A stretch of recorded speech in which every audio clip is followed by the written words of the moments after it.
হোটেলে institute of conflict law and development studies আয়োজিত গোলটেবিল বৈঠকে আলোচকরা এমন মত দেন।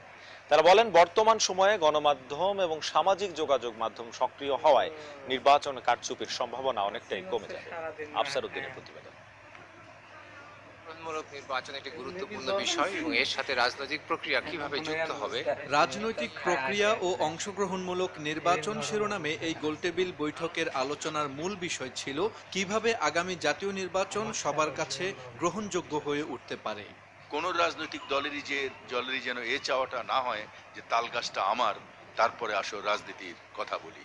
আমরা চাইব সাধারণ মানুষের স্বার্থে, দেশের ব্যবসার উন্নতির স্বার্থে, গণতান্ত্রিক দেশ হিসেবে পরিচিত হবার প্রয়োজনে আমরা যেন একটি ভালো নির্বাচন করি। জবাবদিহিমূলক যে ব্যবস্থাপনা সেটা যাতে থাকে, এবং সেটার জন্য কি চাই, আমরা স্ট্রং পলিটিক্যাল পার্টি চাই। আমার কাছে মনে হয় সকল দলের সকল মতের পরিসরকে নিয়েই একটি ইলেকশন করার দায়িত্ব ইলেকশন কমিশনের।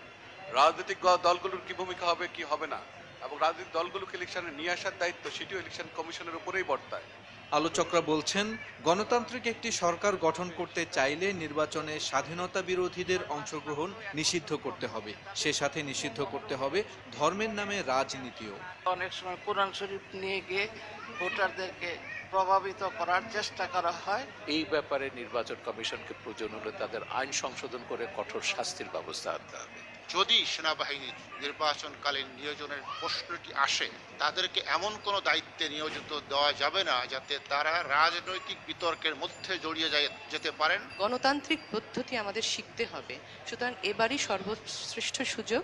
আমরা গণতান্ত্রিক পদ্ধতিতে নির্বাচিত ব্যক্তিদের মাধ্যমে আবার একটি নির্বাচন দেখতে চাই, যেখানে সমস্ত ক্ষমতাটা থাকবে নির্বাচন কমিশনের আন্ডারে।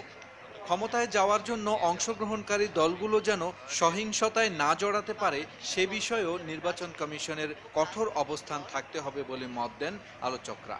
এখন নির্বাচন কমিশন কাগুজে বাঘ থাকবে না বাস্তবেও বাঘের মতো হুঙ্কার দেবে? আফসার উদ্দিন, নিউজ 24, ঢাকা।